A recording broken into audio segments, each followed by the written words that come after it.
Les populations du canton d'Agouniogbo Sud sont ce lundi de Pâques, dans un premier temps, sensibilisées sur les dangers liés à la prolifération des déchets concernant les sachets plastiques dans la nature. Et en deuxième partie, la communication a porté sur les conséquences de la défécation à l'air libre. Sur les deux thématiques, le communicateur du jour, Ambroise Yao Ponjo, directeur exécutif de l'Observatoire ouest-africain de l'environnement, a invité les uns et les autres à dire non à l'utilisation de ces sachets plastiques. Les sacs plastiques sont fabriqués dans une fraction de seconde, en masse, et ces sacs deviennent un problème de santé publique pour tout le monde.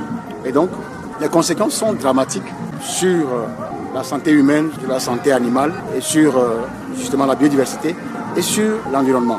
Sur ce sujet, on a eu à expliquer beaucoup de choses à la communauté d'Agouniogbo Sud, sur les conséquences, d'abord les causes. Sur la santé humaine, on parle de cancer, on parle de l'infertilité, on parle aussi de l'obésité et autres choses. Maintenant, la solution, c'est son interdiction formelle pour éviter l'hécatombe, comme ça se passe au Rwanda. Si les sacs plastiques sont interdits, personne ne les trouvera sur le marché. Aucun consommateur n'ira le chercher pour acheter des bouillies chaudes pour pouvoir se trouver une maladie. Je crois qu'il est important que les gouvernants prennent conscience que le danger est à la porte de passer carrément à une interdiction formelle. Maintenant, la seconde thématique que nous avons abordée touche la défécation à l'air libre. La défécation à l'air libre est un phénomène aussi qui gangrène nos sociétés, surtout dans les zones rurales. Quand on parle de défécation, c'est parce qu'il n'y a pas de latrine publique, c'est parce qu'il n'y a pas de latrine dans les maisons. Et donc, les conséquences sont dramatiques aussi parce que la défécation à l'air libre cause beaucoup de maladies. En période de pluie, les eaux de ruissellement convoient cette défécation-là dans des eaux potables, dans des endroits salubres, dans des milieux de culture abondantes et ça cause énormément des maladies hydriques, notamment la diarrhée, le choléra. Ça pose de sérieux problèmes aux enfants et la solution, c'est de construire les latrines publiques, c'est de construire les latrines dans nos maisons, c'est d'avoir une certaine idée de communauté, de cotiser pour faire soi-même les latrines publiques pour qu'il n'y ait plus de défécation à l'air libre dans nos milieux. Cette rencontre est organisée par le comité Tézan édition 2026.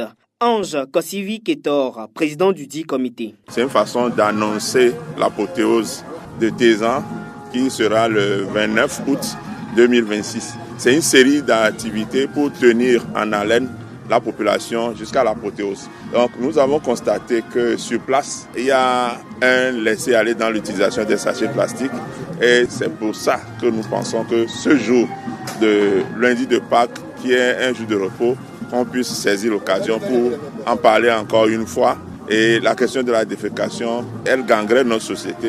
La sensibilisation vise également à rappeler les dangers de la défécation à l'air libre à nos compatriotes. Cette année, c'est toute une série d'activités qui se profilent à l'horizon, occasion pour le président du comité d'exhorter ses frères et sœurs à soutenir leur démarche. Nous avons une autre sensibilisation le lundi de Pentecôte, ce sera le 25 mai. Et le 27 juin, nous aurons la conférence de presse de lancement. Le 28 juin, nous aurons le culte de lancement de Tézan 2026 et les autres activités vont continuer. Donc Tézan, c'est une fête de développement. Tézan nous interpelle tous. Nous avons mis au fond le projet de réfection des citernes dans le village. Nous avons également mis en place le projet 10 000 buts pour qu'on puisse ressusciter la culture de l'igname.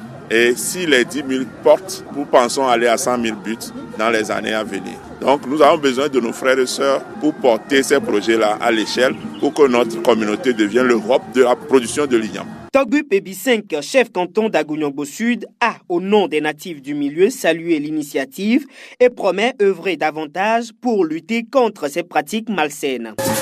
C'est dans une ambiance festive que cette campagne de sensibilisation a pris fin à la grande place publique cantonale.